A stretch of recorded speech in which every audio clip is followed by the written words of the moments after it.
All right, folks, welcome to Investing for Beginners podcast. Today we have a special show. We have our friend Brian Feraldi back. Brian is a financial educator and co-founder of Long-Term Mindset, and also probably one of the best minds on Twitter, LinkedIn, YouTube, and so on. So he's here to talk to us about why is Amazon so freaking expensive, or why do we think it's so freaking expensive, and why looking at the PE ratio is the wrong way to value Amazon. So, Brian, welcome back to the show. Thank you, Dave. It is a pleasure to be back as always. And I think this episode is going to be great because I myself have been extraordinarily confused by Amazon's PE ratio. And I think many investors have been too. But once you understand the framework that we're about to discuss in this episode, I think it'll help to demystify that complication. Yes, for sure. And I will freely admit I was on that bandwagon. I missed it. I didn't understand the business. I thought it was too expensive because I was looking at the PE ratio, which, as we're going to talk about today, was the wrong way to do it. And I remember Brian Stoffel had a tweet about this, and it was kind of a light bulb moment for me. And hopefully we can have the same thing for people today. So I guess let's start off with talking about, it's not exciting, but it's certainly something revolutionary that I wish I had known earlier on, which is the business growth cycle. So let's talk a little bit about that. Yeah, this is probably one of the most important frameworks or mental models for individual stock pickers to get into their head. The idea here is that companies, just like humans, have a life cycle to them. And at different periods in their life, they are trying to optimize their business for different things. So because once you understand that, you need to know that the company is trying to do something very specific in each phase of its development. So the way that you judge a company's progress and a company's valuation has to change over time to align with what the company is trying to do. If you try and use a ratio like the price to earnings ratio on a company that is not optimized for earnings, that's not what it's trying to do, you're going to get a false signal from the market, which is why so many investors, myself included, have been incredibly confused by Amazon's PE ratio. But this framework applies to almost every publicly traded company, not just Amazon. Yeah, exactly. And I wish I wish so many things, but I wish that I had learned this earlier on in my investing life, because it would have saved me a lot of pain and heartbreak for sure. Yeah, it explains so many things. It explains why losing money can actually be a good thing. I put good in air quotes, but an understandable thing. It explains why expensive looking stocks can actually be cheap. And it explains why cheap stocks can actually be expensive. So if you've ever been confused by any of those things, the business growth cycle framework helps to explain all of them. Yeah, so let's dive in. Let's start talking about the business life cycle. So I guess, what is it, and how do you kind of try to define it? Yeah, the framework is that there are 6 distinct phases that publicly traded companies go through. I should say successful publicly traded companies go through in their lifetime. Those 6 stages are the startup phase, the hypergrowth phase, the self-funding phase, the operating leverage phase, the capital return phase, and the decline phase. Now, in each of those 6 stages, which we're going to discuss in more detail, the management team is trying to do something unique with the business to get to the next stage. So the way that you judge the company's success, or the way that you value the company, has to be aligned with what the company is trying to do to get to the next stage. This is why with Amazon has not been, since it was founded, trying to optimize itself for earnings. That's not been the goal of the company. So therefore, if you're looking at Amazon, if you're judging Amazon by its price to earnings ratio, you're going to get a false signal. Amazon is not optimized for earnings. Even today, 8 years later, it's not optimized for earnings. So you have to judge the company's progress by what it's being optimized for. Yeah, exactly. And Jeff Bezos even told us in his 2004 letter, I was actually reading it yesterday, and he said, we're optimizing for free cash flow. That is our main goal, 100%. And so I was like, duh, and in hindsight, it's like, duh, but then it just went right over my head. So let's talk about each stage a little bit. Sure. So let's start with phase one. This is the startup phase. This is when a company, and again, we're going to be judging it primarily through the lens of publicly traded companies, but this also applies to private companies. So in this startup phase, a company is trying to establish product market fit. They're searching out there, they're creating an innovative new product or an innovative new business model, and they're trying to establish that there is a market for this new product or service. Now, companies in this stage have very little revenue or no revenue at all. They are often hiring like crazy, engineers in particular and salespeople to build out the infrastructure that the company needs. And companies in this stage are actively losing money. And even more confusing, the losses that a company has in this stage expand over time. So the company loses more money each year. Now, an example of a company that's currently in this phase one is a publicly traded company called QuantumScape, ticker symbol QS. So QuantumScape is trying to develop the next generation lithium ion battery, and they have next to no revenue. They might even have zero revenue, and their losses are growing. So what they're trying to do is create this new battery in the hopes that they can establish strong product market fit.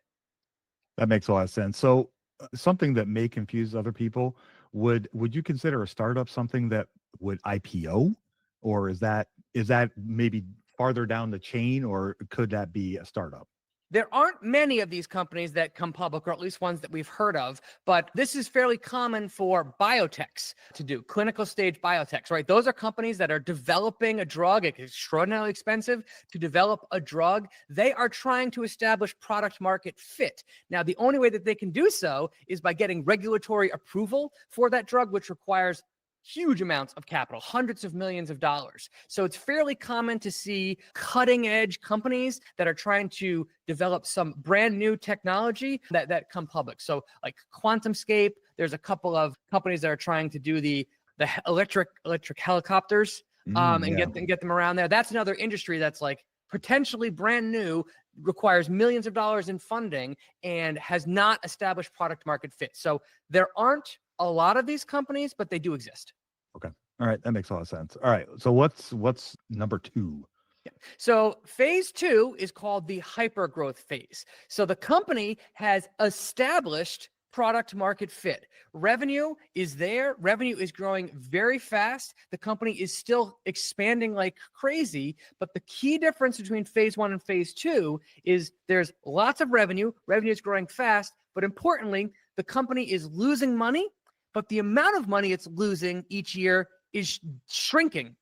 It's declining over time. So phase one, the losses are increasing. Phase two, the losses are decreasing over time. So the company has established product market fit because of the fast revenue growth.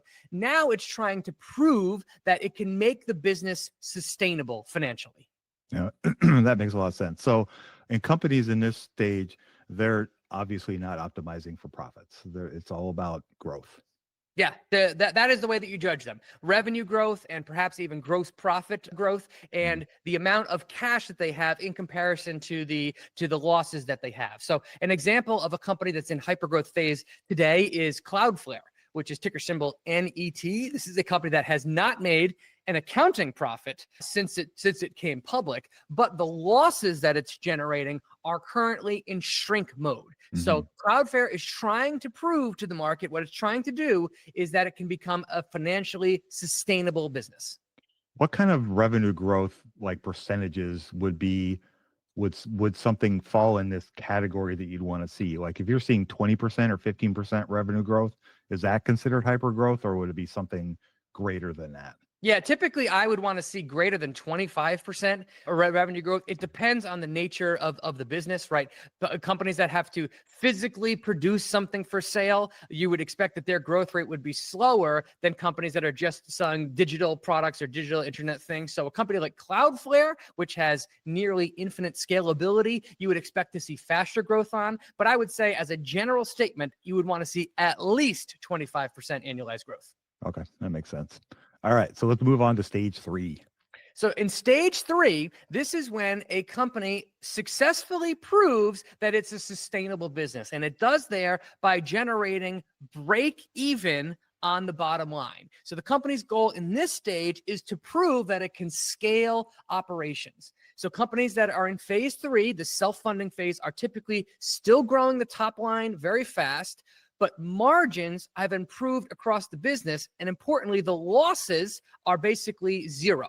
It might not be making any money at all, or it might even be losing a tiny little bit of money. But at this stage, the company has proven to the market that it's self-funding. So the revenue that it generates are covering all of its costs. And an example of a company that's in this stage today is CrowdStrike. Now, CrowdStrike is a huge software company focused on cyber security, which many people know because of their outage. What was that, 6 months ago or last year? But CrowdStrike recently became, on a GAAP basis, operating margin essentially break even. So they've gotten through the startup phase, they've gotten through the hypergrowth phase, and now they're self-funding. And importantly, Dave, for investors, this is when a company's risk profile decreases substantially because they've proven to the market that the company can self-fund. All right, I'm going to ask a dumb question. So, excuse me. So, when you refer to self-funding, does that mean that the business can operate on its own without having to, I guess, take in outside money to continue operations? So, comparing CrowdStrike to maybe Cloudflare, for example.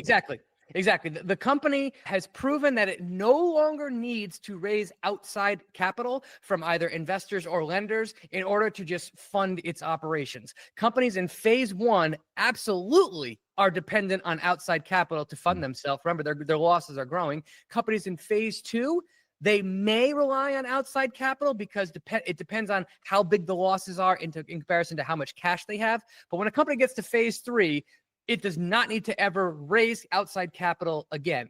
It might choose to do so, to make an acquisition or take on a big project, but it never has to raise outside capital again. Awesome. All right. So let's move on to, I guess, stage 4.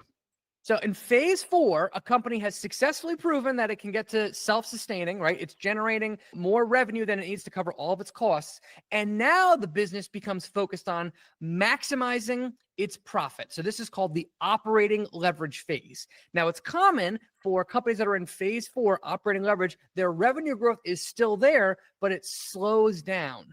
But because the company is focused on efficiency and driving profit growth, not revenue growth, its profits are growing much faster than revenue. So if a company's revenue is growing 10%, a company in operating leverage phase is going to have its profits growing 20% per year or more through efficiency. And an example of a company that's in operating leverage phase today is Amazon, which explains why its price to earnings ratio in particular looks so crazy, because believe it or not, Amazon is still not yet fully optimized for profit. Yeah, exactly. Would what Meta went through with Zuck's year of efficiency, would that be like an operating leverage, a good example of something like that? Yeah, exactly. So in Zuck's case and Meta's case, the company was in the next phase, the capital return phase, and it chose to go backwards one phase to make itself more efficient. And it's important to note that the terms that we're using here, they have blurry lines to them. There aren't like hard lines in between them, but still getting the mental model in your head is very important for figuring out what is the company actually focused on doing right now. Right. Yeah, exactly. All right, let's move on to phase 5. So phase 5 is where all companies want to get to eventually. This is the capital return phase. The primary objective that the company is trying to perform in this phase is reward its shareholders, return capital to shareholders. So typically companies in this phase, their revenue is still growing, but at a modest pace, usually 10% per year or less. Their profits are still growing, but also at that same modest pace. All the efficiencies are essentially behind the company. So now profit growth and revenue growth are very similar. However, you can tell a company is in stage 5, the capital return phase, because it's returning capital to shareholders. Now, there are multiple ways that a company can return capital to shareholders. The two most well-known are a dividend payment or a buyback, but this could also include paying off debt or even making acquisitions to strengthen the company's moat. But there are lots of examples of companies that are in stage 5 today. One simple one would be Home Depot If you look at Home Depot, it essentially is using all of its profits to buy back stock and pay a dividend. So that is the company's objective right now. Yeah, yeah, that's a great example. And would Google and Meta be a good example of companies that maybe straddle 4 and 5? Totally. Yes. I mean, Google, I believe, is paying a dividend now. I know it's been buying back a stock, but Google in particular has multiple businesses in it, which are at different stages of growth. So its core search business is in the capital return phase, but its Google Cloud business and YouTube are in stage 3 or stage 4. I actually don't know where they are in particular, but the overall Google business, if you were to say what stage is Google in, I would definitely say it's in the capital return phase. Yeah, yeah, exactly. All right, let's move on to phase 6, the one unfortunately I tend to invest in sometimes. Yeah, this is the stage 6. This is the phase that no company wants to find itself in. This is the turnaround phase. This is when a company is in decline. Revenue is moving in the wrong direction. Profits are moving in the wrong direction. Margins are moving in the wrong direction. And this is when a company's core operation, its core business, has been either disrupted or so poorly managed that the company is now permanently is the key point, heading in reverse. So the company's objective in this phase is to turn operations around. Perhaps they're going to sell off some bad assets. Perhaps they're going to make moves that improve their balance sheet. But this is a very peculiar phase to try and invest in, because if you look optically at many companies that are in this phase, they look cheap. They're trading at maybe a single-digit earnings multiple. Maybe their assets or their book value is below 1. So a lot of value investors look at companies in this phase thinking, oh, look how cheap this company is. But if a company is truly in stage 6 permanently, and there's no chance of returning to the other stages, it's all a mirage. You can buy a company in this stage at 2 times earnings and still lose 100% of your investment. Yeah, yeah. As a former Intel bag holder, I can attest to this phase quite well. Yeah. So an example of a company that's in this, that was recently in stage 6, was Bed Bath & Beyond. So Bed Bath & Beyond's core operations were completely disrupted. It was poorly managed. And while this was a great company for a long period of time, it's since gone bankrupt. And a great example of, you could have looked at Bed Bath & Beyond's PE ratio over the last 5 or 10 years before it went public and said, single digit. Right, this is a well-known retailer trading at 5 times earnings or 7 times earnings, and if you bought it and held, you had a total loss, 100% loss on your investment. Because if the business is headed towards bankruptcy, there's no valuation you can pay that's low enough to make a profit. Yeah, you can't get under 0, can you? Yeah. And another example of a company that you might argue is in this stage is Dollar General. And Dollar General, they've struggled over the last couple of years. And I think it was just earlier last week, they announced that they were selling one of their dollar brands that they acquired for like a fire sale price. But the idea behind that was a bad asset getting off their balance sheet, getting off their business, which allows them to focus on their core operations. And it's possible that selling that off could move them back into stage 5. Right. Yeah, that's a great example. All right. So now that we kind of have a good idea of the different phases and maybe what identifies them, how the heck do you tell where each company or where a company is in each phase? Yeah, so the answer there is slightly more complicated and it requires some visuals that are very helpful. So hard to do in a podcast, but I will do my best. So when it comes to figuring out what phase of the business growth cycle is a company currently in, you have to really look at 3 numbers, all of which are found on the company's income statement. So number 1 is revenue. Look at a company's revenue over as long of a period of time as you can, 3 years, 5 years, 10 years. If a company's revenue is growing very quickly, it's likely to be in stage 1, 2, or 3. If it's growing at a modest rate, it's likely to be in stage 4 or 5. And if it's gone down for a couple of years in a row, it could be in stage 6. So start your analysis with revenue. The second number to look at is operating profit, also called operating income, depending on the income statement. So operating profit, not earnings, by the way, operating profit. If this figure is a negative number, you know that it's in phase 1, phase 2, or phase 6. If it's a positive number, you know it's in phase 3, phase 4, or phase 5. So now you have to look and say, okay, is operating loss a negative number and it's getting worse, then it might be in stage 1 or stage 6. Is it a negative number, but it's getting better? Then it's probably in stage 2. So figuring out the direction of operating profit will also give you a hint about what stage it's in. And then the final number to look at is the company's capital return program. If it's paying a dividend, it's in stage 5 or potentially stage 6.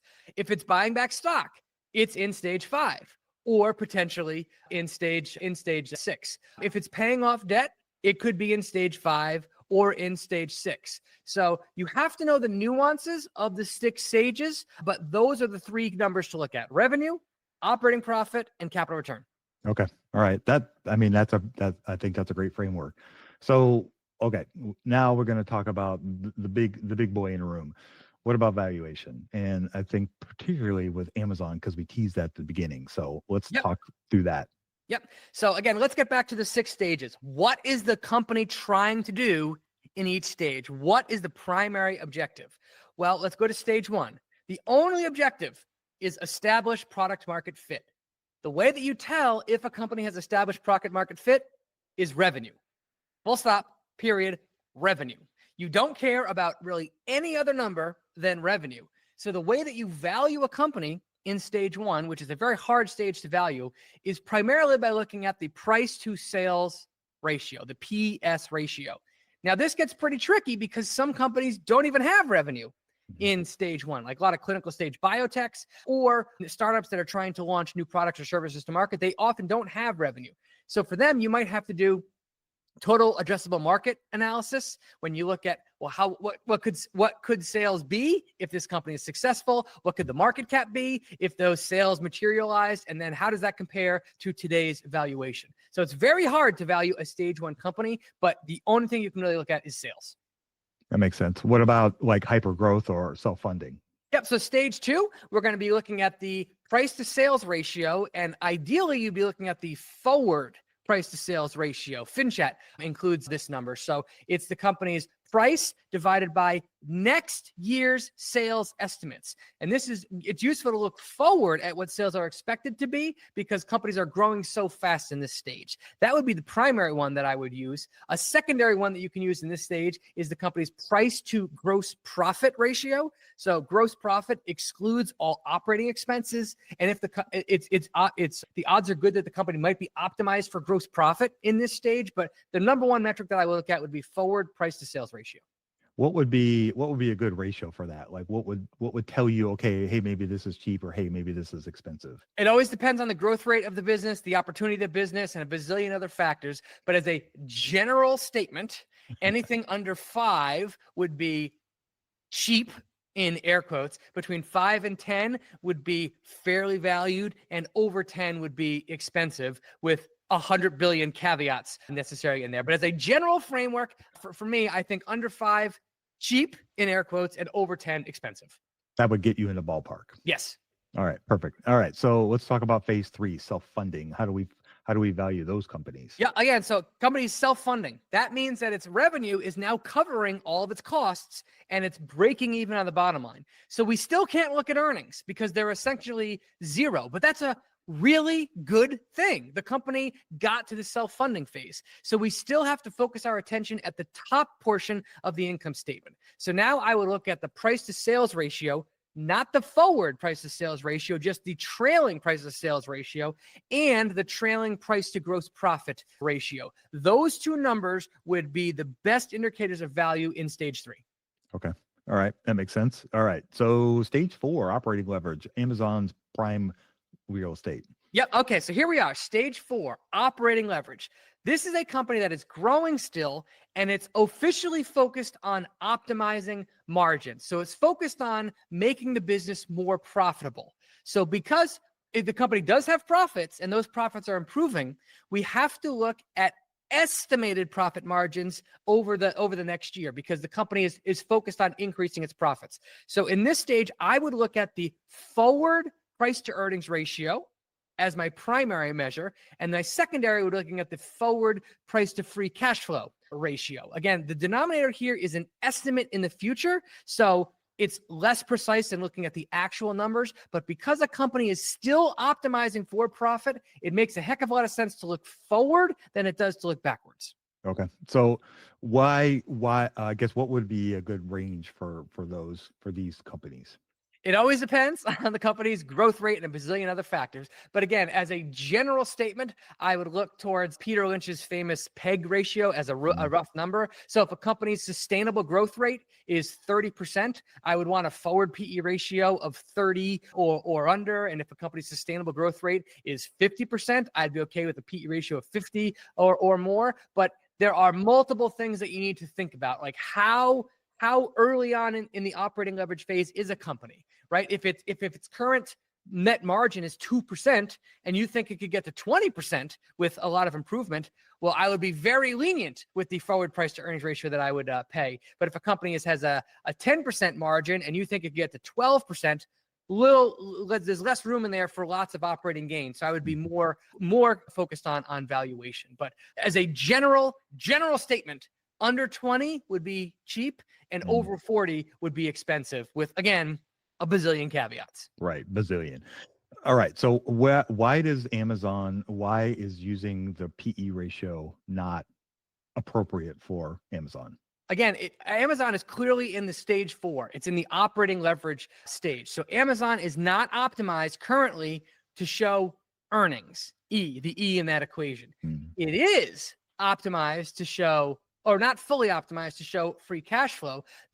With Amazon in particular, I'm going to make an asterisk here and say probably the best number to use for Amazon would be the price to operating cash flow ratio. Not one that many people talk about, but that excludes, essentially, that is the cash that the business generates with excluding capital expenditures. So you might be able to do that kind of analysis on companies that are investing so heavily in their own capital expenditures, which Amazon has been.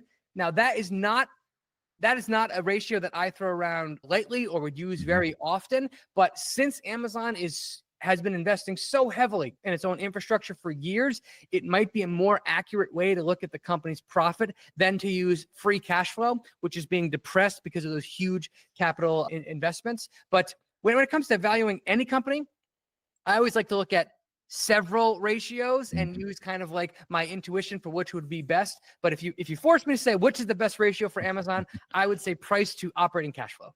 Yeah, I would totally agree. Do you think Google, Meta, and maybe Microsoft would fall under that same category because of the capital investments they're throwing around? Those businesses are more optimized for profits than Amazon is. So for Meta, I would use the price to earnings or even the forward price to earnings ratio. Similar for Google, similar for Microsoft. So I would actually lean more heavily on the price to free cash flow. But you are correct that those businesses in particular right now are investing tens of billion dollars to data centers and NVIDIA chips to take advantage of AI. So perhaps you're right that looking at price to operating cash flow for those businesses would be more accurate right now than these standard profit metrics.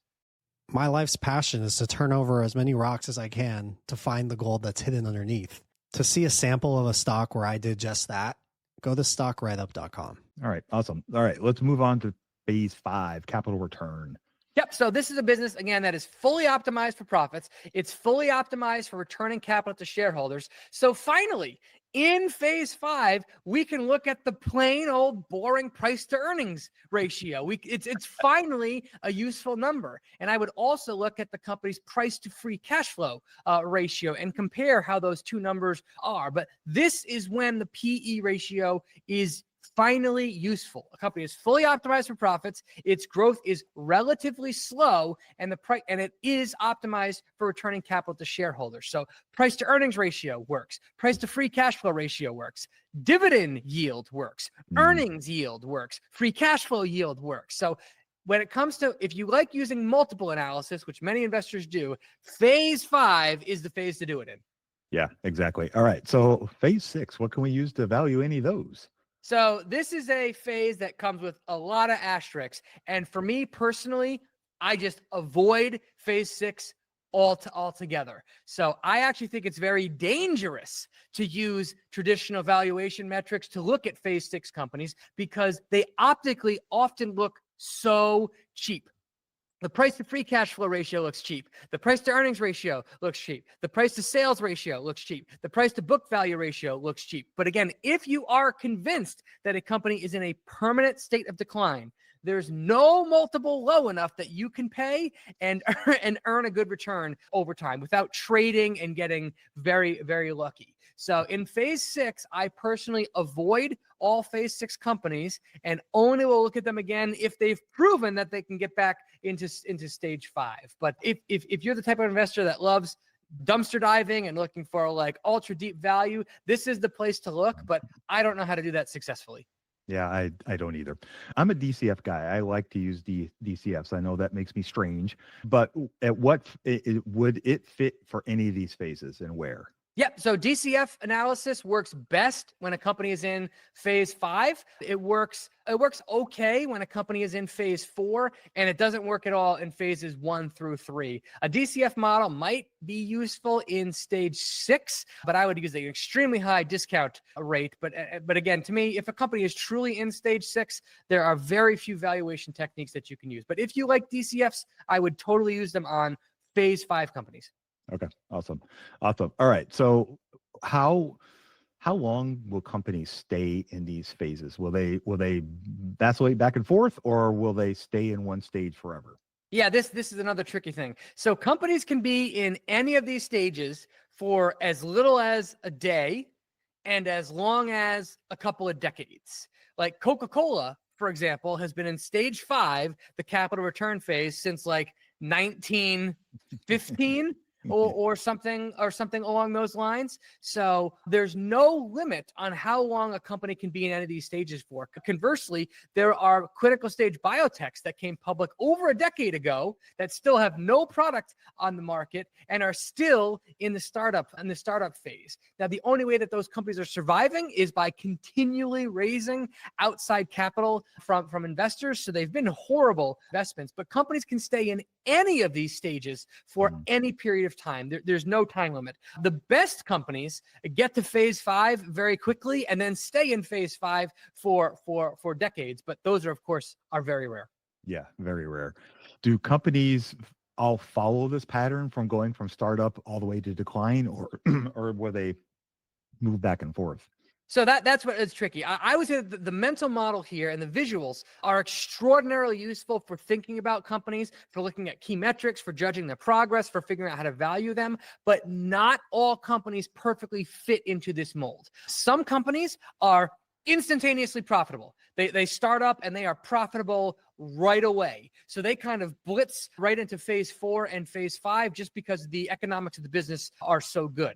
Other companies have cyclical revenue and cyclical profits. So their revenue might not go up in a straight line since they were founding. It might squiggle up and down depending on the business, the overall cycle, the economic cycle in the world. And they might go from being profitable to unprofitable, profitable to unprofitable, while staying in a distinct phase. Other companies might be in stage 5 and intentionally move backwards to previous stages. A good example of this would be Netflix. So Netflix was a phase 5 company. It was actually buying back its stock, returning capital to shareholders.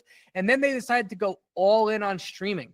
And their profits went from being very high to negative. So Netflix made the intentional decision to go from being a capital return company to being basically a startup where it was losing money at a fast pace.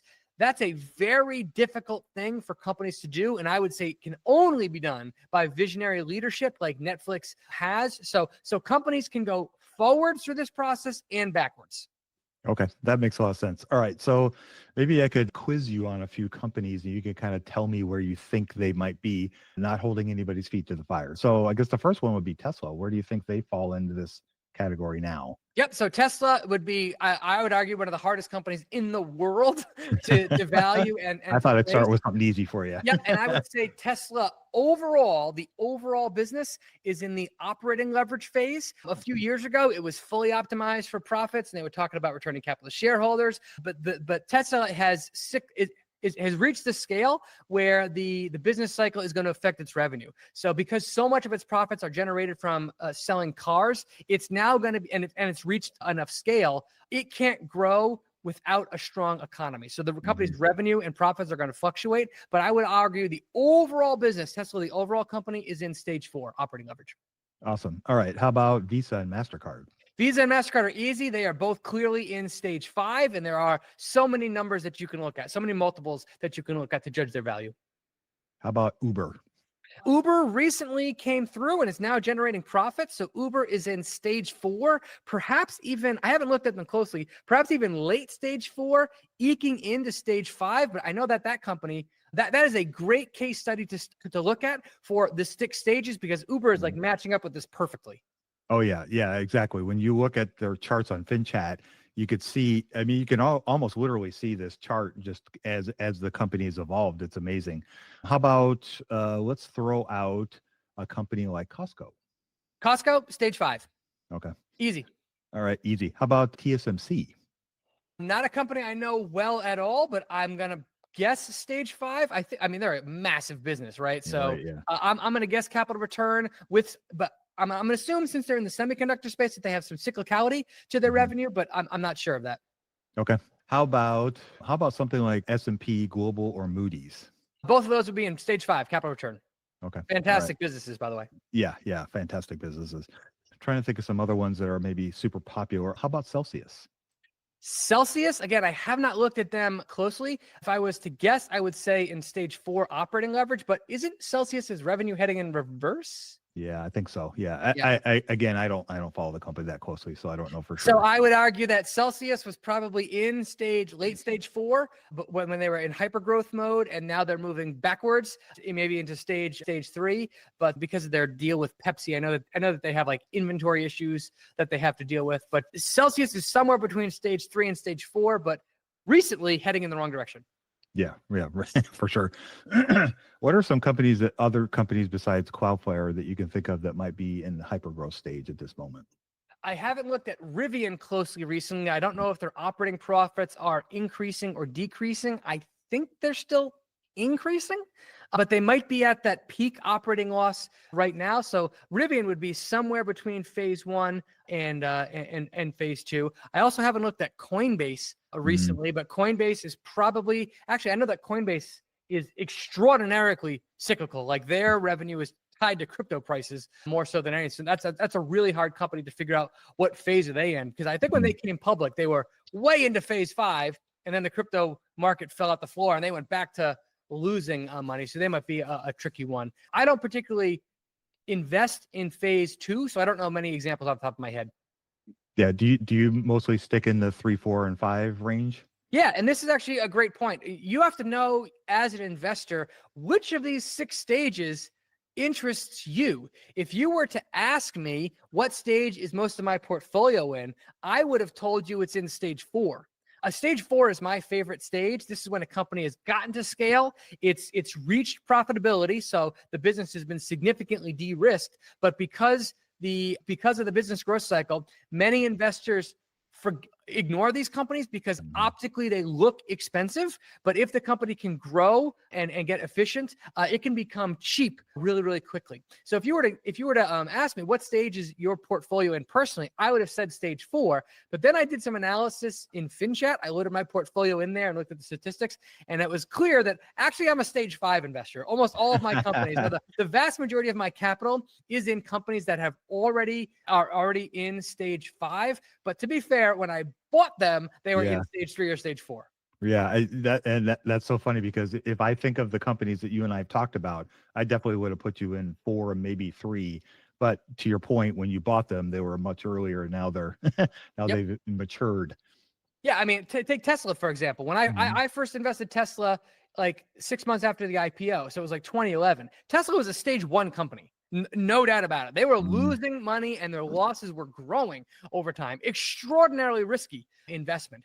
That one just happened to work out, and it proved to be one of my biggest winners ever. And more recently, Tesla has reached stage 5. So it took them 13 years or whatever from my initial investment to get there, but they have successfully climbed through the business growth cycle. And the earlier you invest in these companies, the higher the returns you can make, but the higher risk that you are taking on. So this is why, as an investor, it's important to ask which of these stages appeals to my investing style. And like I think it's a trade-off between risk and reward potential. Yeah, for sure. So how do you analyze companies like this? Like, we've gone through all these stages, we've gone through the phases, and we've talked about valuation. Like, how can I analyze these? Like, how can I find these kinds of companies? Yeah. So the first thing to do is just be aware that the business growth cycle exists. Once you understand the mental model and the 6 stages that you can go through, analyzing a company becomes so much easier, because this to me is the very first question that I ask when I come across any stock is, what phase of the business growth cycle that it's in? Because once I know the phase that the company's in, I know what metrics I should pay attention to in order to judge the company's progress. So I would say that this is a very common mistake that so many individual investors make. They're not even aware that the business growth cycle is in, and they don't know which metrics to look at to judge the company's progress, which is why, as we queued up at the top of the episode, if you've been judging Amazon's valuation by its PE ratio, you've been wrong for 2 decades, because Amazon is not in the capital return phase. So you can't look at that. So just being aware of the 6 phases is step 1. Yes. And step 2 is a tool that you guys built. Yes.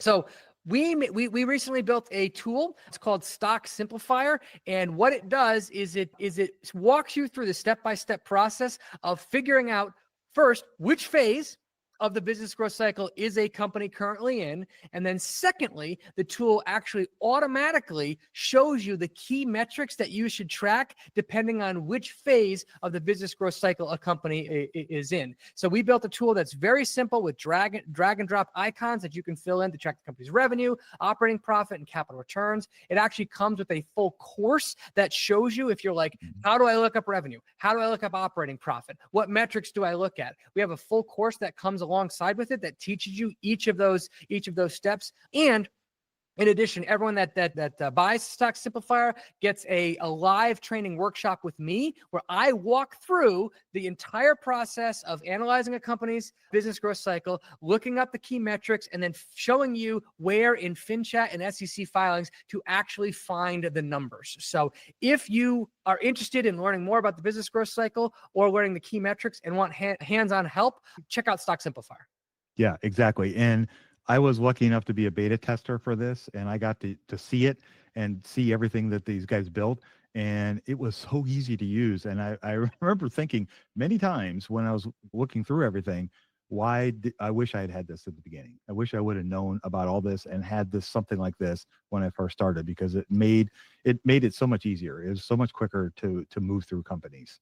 Yeah. When we were building this thing, the thing that we kept on having in our head was, what do we wish we had when we bought our first stock? And essentially that is what Stock Simplifier is. We also made it extremely affordable. It's $99 to get started. So we want it to be accessible to basically everyone in the world.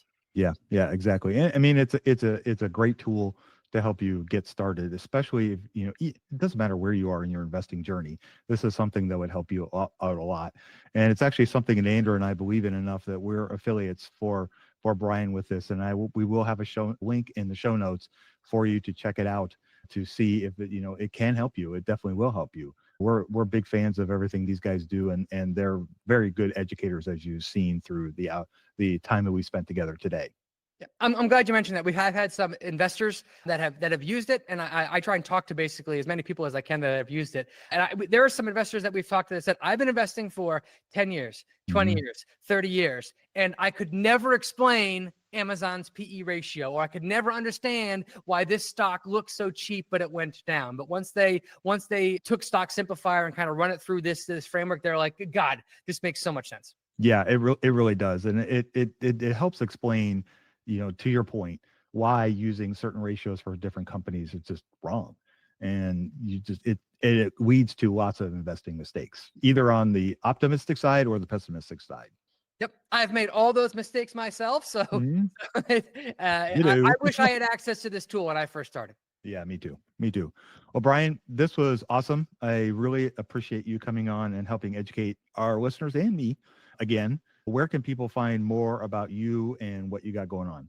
I'm on all the social platforms. You can search for my name. And if you're interested in Stock Simplifier, just click the link in the show notes or visit just stocksimplifier.com. Yep. Awesome. All right. Well, with that, folks, we will go ahead and wrap up our show. You guys go out there and invest with a margin of safety. Emphasis on the safety. Have a great week, and we'll talk to you all next week.